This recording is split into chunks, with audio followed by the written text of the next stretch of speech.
Bonjour à tous, ravi de vous retrouver pour cette nouvelle chronique asiatique qui sera consacrée de manière régulière aux enjeux d'actualité et de manière un petit peu plus fondamentale sur les grandes problématiques sur le continent asiatique.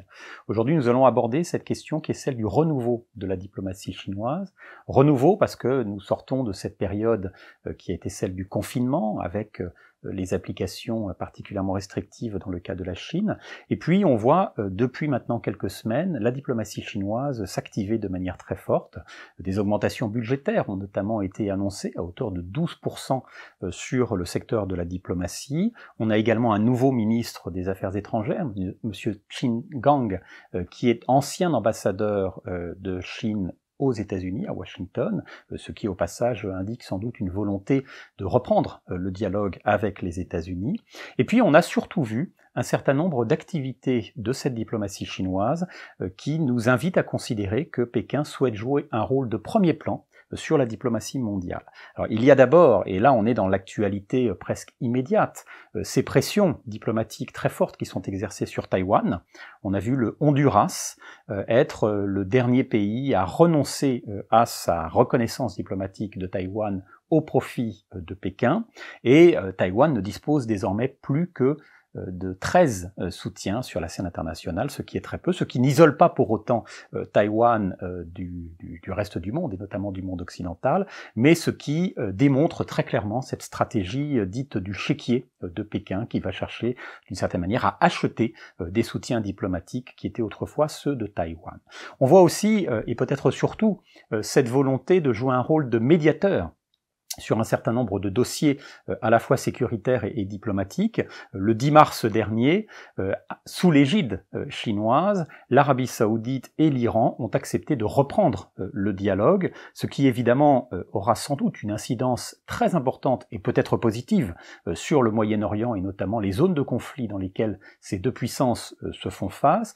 Mais on note surtout ce nouveau rôle de la Chine, qui est un petit peu inédit, puisque c'est la première fois que la Chine se positionne comme un véritable médiateur, voire faiseur de paix, pour essayer d'apporter des réponses à des conflits qui durent depuis maintenant plusieurs années. Donc il s'agit là évidemment d'un immense succès pour cette nouvelle diplomatie chinoise, un succès qui a été à certains égards tenté sur la question de la guerre en Ukraine. On l'a vu à l'occasion de la visite officielle de Xi Jinping à Moscou et ses échanges avec Vladimir Poutine. Et puis on l'a vu aussi et surtout au travers de cette proposition en 12 points formulée par Pékin. Ce n'est pas un plan de paix à proprement parler que la Chine propose sur cette guerre en Ukraine, mais une série de points qui doivent être, selon la diplomatie chinoise, résolus pour pouvoir apporter des réponses à ce qui est identifié comme une crise très grave.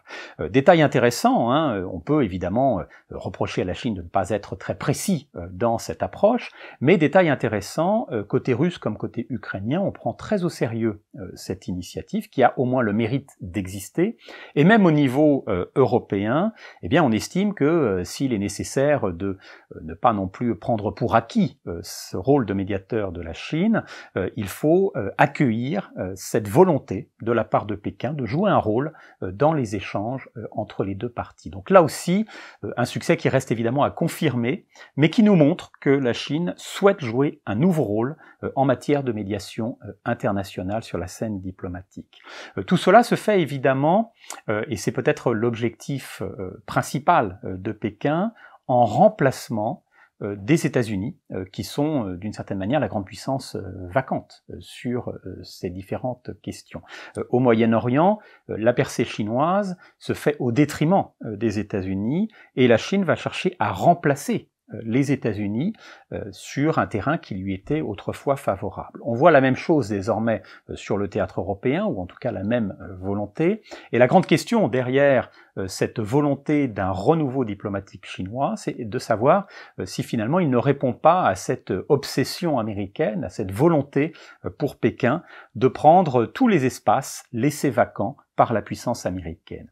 Et cela m'amène au dernier point de cette petite présentation, qui est celui de la place que la Chine souhaite occuper sur la scène internationale et surtout la dynamique qui est recherchée par Pékin.